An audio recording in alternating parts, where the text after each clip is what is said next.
We have a fascinating video today for all Tesla stock investors. We're going to cover a couple of different things. We have a lot of charts to try and understand what's going on in our markets. And from everything I can gather, it's pretty dang bullish.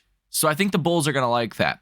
We also have some Tesla stock news to get into here this evening.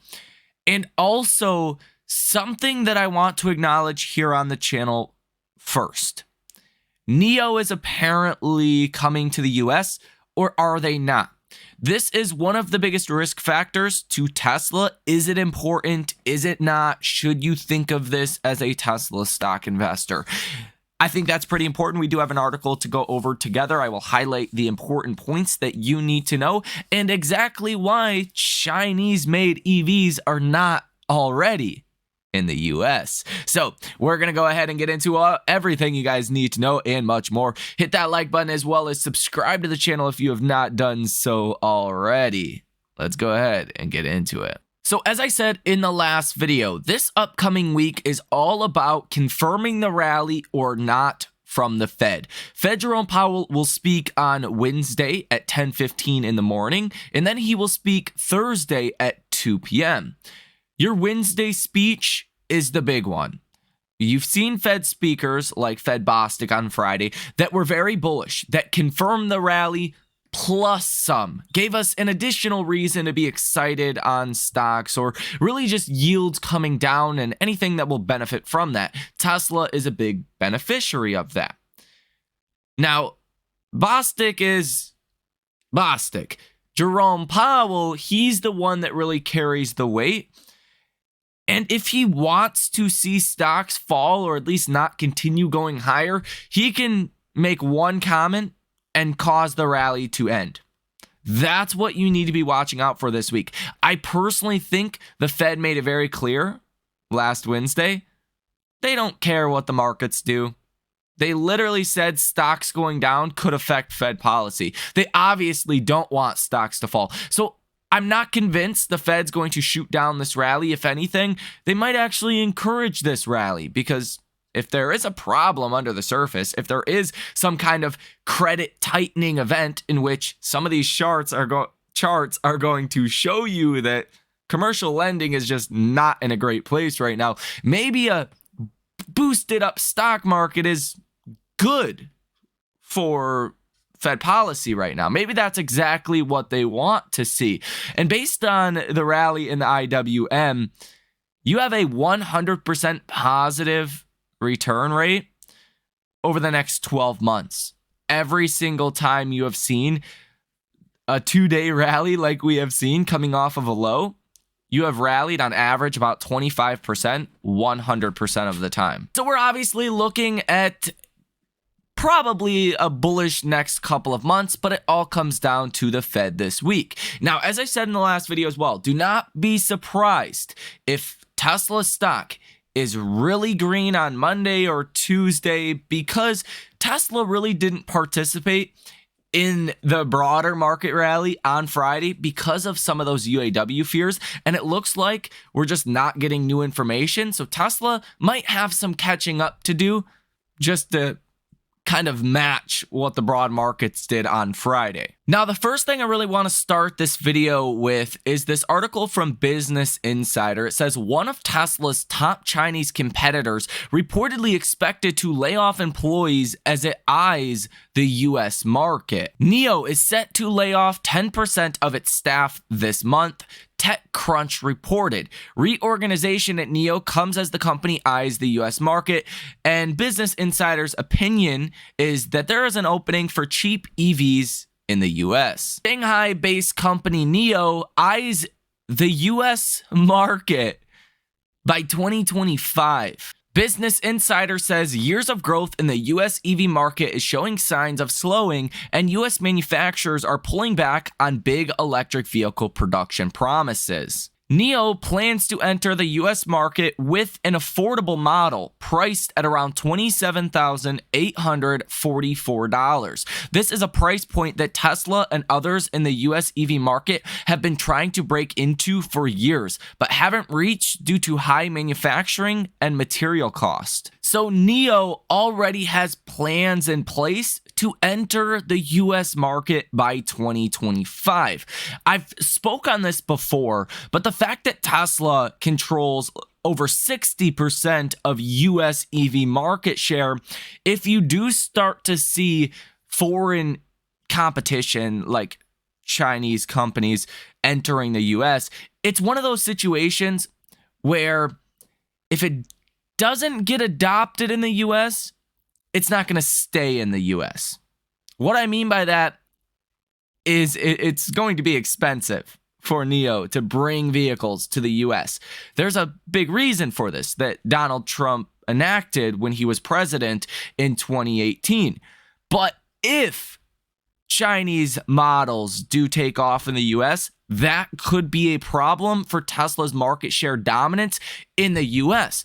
Now, for some of you guys that don't follow the channel every single day, that's unfortunate. But why we have been so correct on this channel when it comes down to delivery numbers specifically, we have been the most accurate estimates from anyone. Literally anyone, any analyst, anyone in YouTube videos, we have been the most accurate the last two delivery numbers.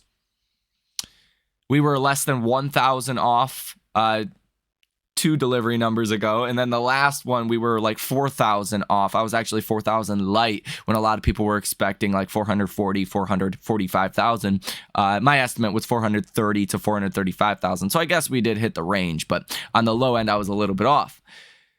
It's because it's simple. The US typically does about 30% more deliveries than China.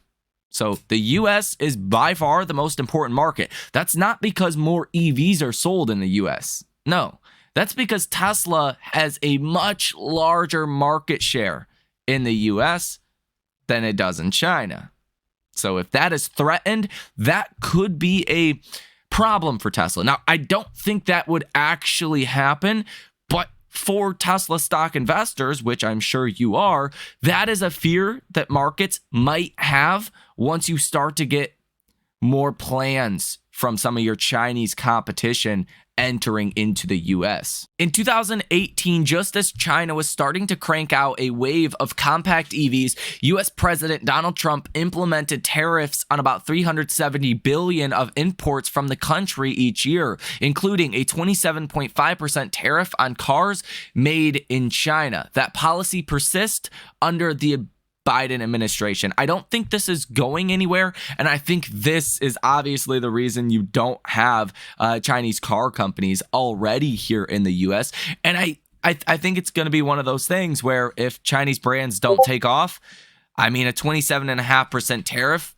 if let's say Trump does get elected again, that's obviously not going away, and it might be raised because that was a 2018 policy. I think you probably need to revise that in 2024. But that's only speculation on my part. The bottom line is I'm not concerned about this whatsoever. If it gets to that point, I'll let you guys know. But I don't think it's going to get to that point where you really need to be concerned about that as a Tesla stock investor. And I think we should also point out other countries that do allow Chinese vehicles to be imported and sold, like in Australia. Well, you're still seeing Teslas. I mean, usually the Model Y and the Model 3 are the top 3 vehicles that are sold. Usually Tesla's Model Y is number 1. In this case, for Australia, it's the Model 3 for October. Usually you do have one BYD model ranking in the top 3, but usually Tesla is 2 out of 3 of the top vehicles in any other country. So it would just be a little bit of an issue taking some of the US market share if that were to happen. Again, I don't think it will happen.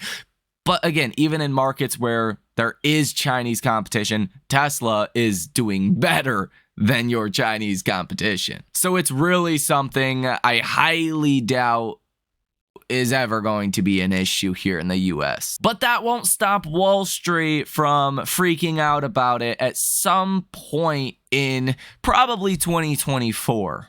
Now let's get into all of your Tesla stock news that you need to know heading into this new week. Israel reported 119 Tesla sales for October. Year to date, this is up about 131%. This is not exactly Tesla specific news, but I think is really important. Fully electric BEVs alone accounted for 25% of China's auto sales in the last quarter and on a year-over-year basis. That is very strong, and that's a trend that is not going away anytime soon. EV sales in the third quarter of 2023 achieved record-setting levels in the US, surpassing the 300,000 quarterly sales level for the first time, with a total of 313,086 all-electric vehicles sold, according to Cox Auto, 48.9% surge year over year. That's insane. For almost 49% delivery growth, and a lot of people think EV growth is slowing down. That's hard to make that argument with 49% year-over-year growth. And here you can see the first ever sighting of the stealth matte black Cybertruck, and boy, does it look really, really good. This is the pictures that were put out that someone drew up of what it might look like, and that's exactly what it does look like. I mean, if I could get that, that's what I'm going with. The white is also a pretty easy sell for me. That looks really good. And as Sawyer Merritt puts out, a couple people that are retweeting his tweet from 18 hours ago, it really does stir up a lot of different emotions. The Cybertruck, this guy says something is wrong with you if you don't want one. Another guy says this is an offensively ugly motor car. This guy says I don't understand who anyone can like this monstrosity. Looks like a drawing of a truck when I was 6. There's a lot of different opinions on the Cybertruck. The fact of the matter is, people are going to love it, people are going to hate it, but the Cybertruck was designed specifically to be that way. It was not designed for everyone to love the product. It was designed to be captivating, to draw up attention. That's why Tesla hasn't advertised, because their products are just different. Right? Even the Model 3, the Model Y, the S, and the X, there's really nothing that looks like them on the road today. And that's what is so captivating about them. And the Cybertruck definitely raises the bar as far as captivating the public. And that's what is going to boost the Tesla franchise. Now, I don't think Elon expected rates to do what they have since they announced the Cybertruck in 2019, certainly through 2020 and 2021. Nobody forecasted, literally nobody forecasted 5.5% Fed funds rates and higher for longer. Now, it looks like that is coming to an end. So this boost of publicity to Tesla that you're going to see honestly for years from the Cybertruck is probably going to help drive more sales now, and especially over the next 6 to 12 months when the Cybertruck really does start rolling out. As rates come down, I do believe Tesla will raise prices in 2024, but also you're probably going to get a cheaper monthly payment even when Tesla does raise prices in 2024, if yields do continue to come down.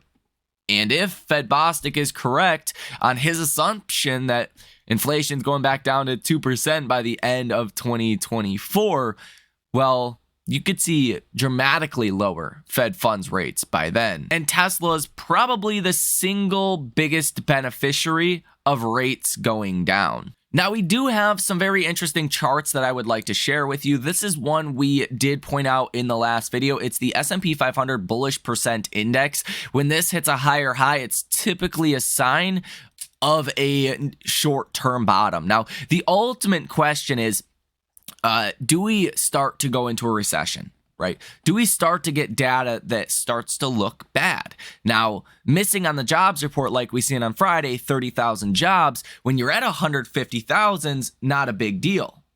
Well, when the expectation was 180 and you come in at 150, not a big deal. But when you start to come in like under 100,000, well below historical trends, then the markets start to assume the worst. The markets overreact during good times. They overreact during bad times. And I do expect at some point that overreaction will come. But until we get the next data report and then the data report after that, jobs numbers for November, December, January, I'm not so confident we're going to get that recession starting out of nowhere. But Bank of America thinks we're already going into a recession, and some people do think that as well. That's good for Fed funds rates. That's going to be good for a Tesla, but the markets are going to say, hey, are we going into a small recession or a deep recession? And until we have clarity on that, the markets could rally in the short term because we're not there yet. But by the beginning of 2024, that's going to be the narrative. At some point in the first quarter of 2024, I would argue. And then that's when you probably get your ultimate buying opportunity of Tesla stock. Now, this is a very exciting chart. It is the Russell 2000 after cycling from a 52-week low to the best 4-day gain in 3 months. As you can see, that's plotted here with the red dots. And every time you're basically at a bottom or very close to one. Take a look at this. The median return 1 week later is 1%, 70% of the time. If you fast forward to 12 months later, your median return is 25.6%, and you are positive 100% of the time. So when this happens, you usually want to be pretty dang bullish on markets. This is another fascinating chart. This is IWM call volume. And as you can see, you shot up big time last week to the highest level that you have been at since 2013. Now, this was right before 2013, technically. This was like November-ish of 2012. What happened to the IWM after you've seen this big spike in IWM call volume? Here is IWM. And when this happened around November of 2012, you were coming off of a relative low around November 16th. And then you proceeded to do this throughout 2023, heading into 2014. So from that low to the peak that you've seen by the beginning of 2014, by the end, I guess the beginning of 2014 in January, you were up 56% for the IWM in the course of like 14 months. So yeah, if you're going off of this chart, IWM call volume, it's probably a pretty good time to be bullish on our markets. This chart is showing you commercial and industrial loan growth that has now went negative on a year-over-year basis. In the middle of 2022, loan growth was about 15% year over year. That was because a lot of, there wasn't a lot of lending really in 2020 and 2021. That's why the banking crisis actually happened, is because the banks were flushed with trillions of dollars of capital. You went from $4 trillion in the M1 money supply to $20.5 trillion in the M1 money supply, just currency circulating, money in people's bank accounts. And then the banks, they can't buy stocks with customer deposits. They can buy debt, like government debt, and they can buy or like lend out their money, right? That's the two things they can do. So there wasn't a lot of lending, so they had to buy a lot of debt. Now that debt is upside down because the Fed has been raising rates as aggressively as they have been. Now commercial and industrial loan growth is going negative again. This could be one of the reasons why the Fed is starting to be a little bit more on the dovish side and really helping stocks to rally, at least what we've seen last week.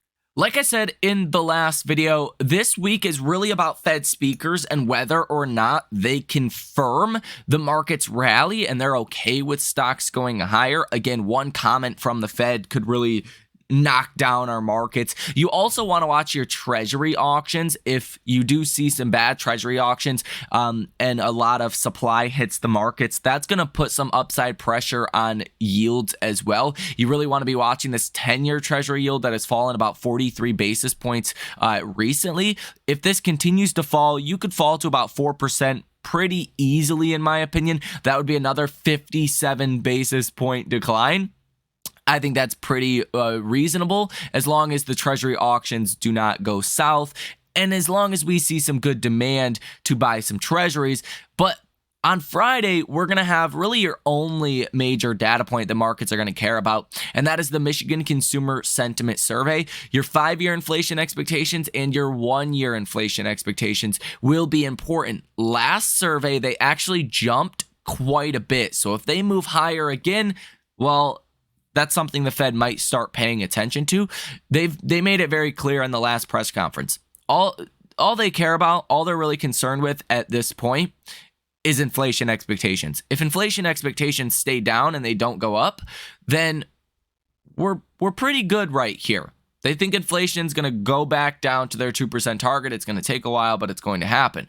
So that's something you want to be watching pretty closely coming on Friday. Overall for Tesla stock, like I said, don't be surprised if Monday and Tuesday could be some very strong days for Tesla. And if this week goes as I think it will, you could easily find yourself in the 240, 245 range. I expect the markets are probably going to rally here in the short term. If you're looking at the RSI, that is at 44.20, so pretty dang bearish. You're under the neutral level of 50. So there is a lot of room to rally from the upside, even from the lows. I mean, at $193, you're at 220 today. That's like a $30 rally almost. But the RSI still is pretty dang negative. So that leaves a lot of room for that upside run. And the MACD, if that does go positive, that will be exciting. Now, if stocks do fall in this upcoming week, if the Fed does not confirm the rally and the Fed wants stocks to fall, and that's the course in which they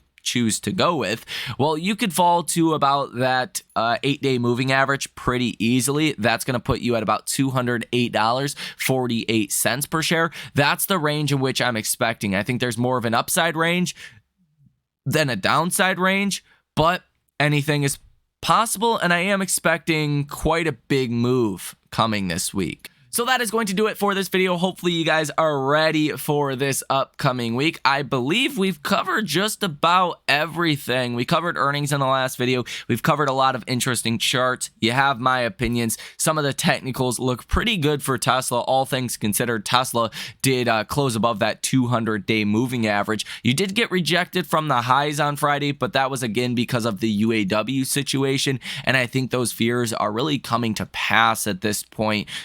There's no other new news. I think the markets will get over that, and Tesla stock could rally pretty big Monday and Tuesday. So that's going to do it for this video. Hit the like button, subscribe to the channel, source your comments, questions, or concerns down below in the comment section. Let me know if there's something I missed that should have been covered here in this video. I love to get your guys' feedback. I look at all the comments. I try to respond to as many as possible. Now, if you guys want to start off your trading week by joining the trading community, link down below in the description of this video. I send out all of my trades every time I make a trade. We do have a course coming out for those members in that community. They will get that for free 99, trading A to Z, a bunch of different things. The psychology of markets, I think that's one of the most important things you can learn as an investor or a trader in our markets. And really, the psychology of markets is how I have my theories today, and how, for the most part, we were extremely accurate over the last 6 months or so predicting what the markets were going to do. It's all about the psychology of markets and the way people position, move their money around during different economic times and when certain things are happening out there. So nonetheless, guys, enjoy the rest of your day and night, and I will see you in the next one.